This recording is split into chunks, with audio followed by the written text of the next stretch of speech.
Students, इस video में मैं आपके साथ डिस्कस करूंगी रूल 31। जैसे कि आप सभी को पता है कि 27, 28, 29 है ना। तो उसमें जहाँ पर उसके अकॉर्डिंग नहीं वैल्यू ऑफ सप्लाई निकल पाते हैं तो एंड में हम क्या कहते हैं, रूल 30 या 31। रूल 30 के अकॉर्डिंग होगा या फिर रूल 31 के अकॉर्डिंग हम क्या निकालेंगे, वैल्यू ऑफ सप्लाई निकालेंगे। तो रूल 30 क्या होता है, 110%, 110% of the cost of production के अकॉर्डिंग वैल्यू ऑफ सप्लाई निकाल लेंगे। ठीक है। तो रूल 31 क्या कहता है, रूल 31 को मैं इस वीडियो में आपके साथ डिस्कस करूंगी। रूल 31 क्या कहता है, residual method for determination of value of supply. कौन सा मेथड यूज करना है, residual method for determination of value of supply निकालनी है। ठीक है। तो बस दोनों ही केसेस में यहाँ पर दो टॉपिक में कन्वर्ट कर दिया गया है, in case of goods and service both, है ना। In case of goods and service both, दूसरा क्या है, इन केस ऑफ सर्विस। ठीक है। बस दोनों में कुछ भी फर्क नहीं है, बस आप समझना। जैसे कि मैंने स्क्रीन पर टाइप किया हुआ है, सबसे पहले हम वैल्यू ऑफ सप्लाई किसके अकॉर्डिंग निकालते हैं, 27 आपने पढ़ लिया, 28, 29, 30 भी पढ़ लिया।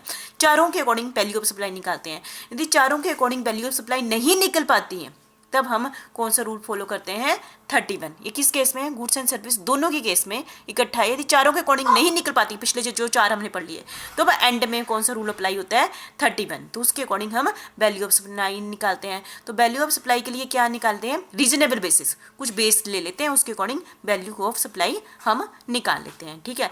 दूसरा क्या है, इन केस ऑफ सर्विस, उसमें अब सिर्फ सर्विस के केस में देखो, बस फर्क ये है, उसमें मैंने 30 भी किया था ना यहाँ पर कि 27, 28, 29, 30 चारों में नहीं अप्लाई तब करना है। लेकिन इस केस में कहा कि 30 को नहीं, 27, 28, 29 के अकॉर्डिंग वैल्यू ऑफ सप्लाई नहीं निकल पाती है सर्विस के केस में, तब दोनों के पास फिर उसके बाद ऑप्शन है कि 30 अपना रूल 30 अप्लाई करो या फिर रूल 31 अप्लाई करो। तो में थोड़ा फर्क है ना, उसमें था कि 30 को भी प्रियोरिटी दी गई थी, है ना, कि 30 के अकॉर्डिंग नहीं होता तब 31 में आना है। अब यहाँ ये नहीं कहा गया है, यहाँ गया है कि यदि दोनों में से कोई भी अप्लाई कर सकते हैं। तो यदि in case of service value supply कैसे निकालनी है, 27, 8, 9 के अकॉर्डिंग वैल्यू सप्लाई नहीं निकल पाती है तो रूल 30 या दोनों में से एक को अप्लाई करना है। रूल 30 क्या कहता है, आपको पता है, 110% ऑफ कॉस्ट, ठीक है, ये आपको पता ही है। और रूल 31 क्या कहता है, रीजनेबल बेसिस होगा वैल्यूएशन, तब ये अप्लाई होगा। ठीक है।